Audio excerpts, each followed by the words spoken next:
এরপরে সেরা রান সংগ্রাহক এই টুর্নামেন্টের রাজু আহমেদ ব্যাপারী 100 পুরস্কার তুলে দিচ্ছেন আমাদের হান্নান চাকলাদার চাচা।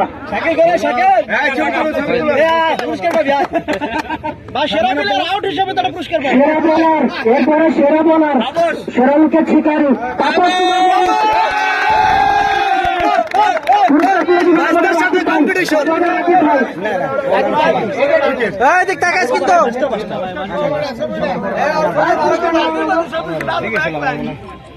দেখা যায় না, বাইরে দেখা যায় না খারাপ।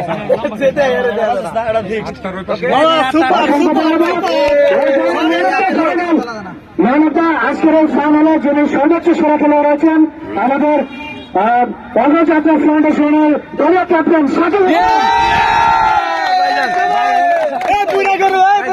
পুরস্কার তুলে দিচ্ছেন আমাদের অতিথিবৃন্দ। Bye bye Ismail. আচ্ছা নিচে নেই ওখানে আমি তো দেখাবো না। ধন্যবাদ। রানার আপ জন্য